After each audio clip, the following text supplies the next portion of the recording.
How to apply Refresh Kitchen and Bathroom Coating. Refresh Kitchen and Bathroom Coating is a tinted coating for renovation projects. It is ready to use and is applied directly onto tiled surfaces in your kitchen or bathroom. It hides existing grout lines and can be used to cover tiles or uneven walls, worktops and shower stall walls. For an optimal result, follow our step-by-step recommendations to apply the coating. Remove any silicone joints with a cutter knife. Clean the existing tiled surface. Remove grease using sugar soap and then rinse with clean water. Once the surface is dry, use masking tape to protect any surfaces on which you will not be applying the coating. Filling in existing grout lines. This is the most important step of your renovation project. Filling in existing grout lines will ensure that the underlying tiling is no longer visible. It also serves to create a primer for the coating. You can use a stainless steel trowel or the Maison Déco filling knife. We recommend using a filling knife as it offers more flexibility when filling in the joints. When applying Refresh Kitchen and Bathroom Coating, regardless of the stage, avoid loading your tools with excess product. Place a small quantity of product directly on the grout lines. Create a 45-degree angle with the surface and your filling knife and spread the product in crisscross strokes, drawing an X. Do not hesitate to scrape the tiling. Always work from top to bottom. For a kitchen, start with the splashback first, then the worktop. To ensure that the grout lines are no longer visible in the following stages, run your fingers over them to check that they're correctly filled and at the same level as the tiles. At the end of this preparation stage, the tiling should be slightly messy. Do not hesitate to spread out the excess filling product into the tiling as this will create the priming coat. Allow 6 hours before applying the first coat. Run your fingers over the surface to make sure it's perfectly dry. Any excess thickness can be removed at this stage. Start by scraping off the thicker areas with your filling knife, then use 120 grit sandpaper. Finish by wiping off any dust. You're now ready to apply the first coat. Use a stainless steel trowel and a filling knife. Do not load too much coating.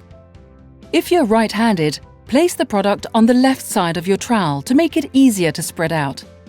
Place the product on the left side of your trowel and work from right to left, spreading from a non-covered area to a zone already coated.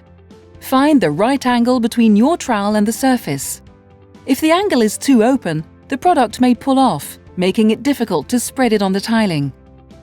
If the angle is too closed, parallel to the wall, the trowel sticks to the wall, making it impossible to create a thin and even layer. Try to form a semi-open 45-degree angle to the surface. Work in ample strokes to spread the product evenly. Do not hesitate to apply light pressure on the trowel to help spread. Remember to clean your trowel regularly to avoid accidentally dropping residue on the zones already covered. For inside corners, professionals tend to work on both surfaces at the same time. Some of our partners suggest working on one surface at a time. In this case, protect the other side with masking tape. Clear the inside corner and apply the product by spreading outward toward the surface to be coated. When you've finished one side, repeat for the other side of the corner. Remember to remove the masking tape before the product has dried to avoid pulling any off. To create a perfectly clear-cut corner, smooth the product with a sponge or your fingers just after applying. For outside corners, such as a worktop surface, Maison Déco recommends coating the sides one after the other, as this is easier. Start with the top surface. Spread the coating to create a slight overhang. Once this is dry, you can use sandpaper to remove the overhanging product and create a smooth angle. When you have finished the top surface, you can proceed in the same way for the end panel. It is better to use a filling knife as it's smaller and easier to work with. It's better to remove the masking tape at this stage. Leave to dry for 24 hours before applying the second coat.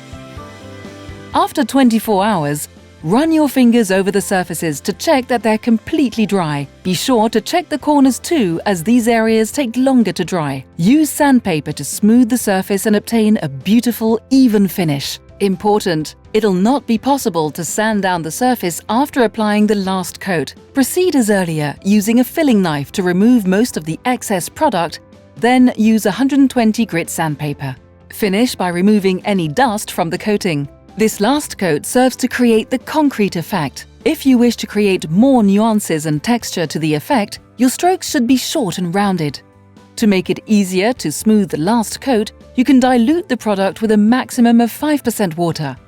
Press down lightly with the trowel immediately after to flatten the coating and any remaining rough areas. Leave to dry for 24 hours. Refresh Extra Strong Varnish is essential to ensure the coating is resistant to water and stains. Refresh Extra Strong Varnish is a two-part product. A small box is attached to the lid inside the tub. First, mix the two components separately, then mix them together and stir for 5 minutes. You then have 1 hour and 30 minutes to apply the product. After that, the finish of the product in the tub remains the same, but the protective properties of the varnish will be altered. Pour the varnish into a tray, then use a short pile lacquer roller to apply.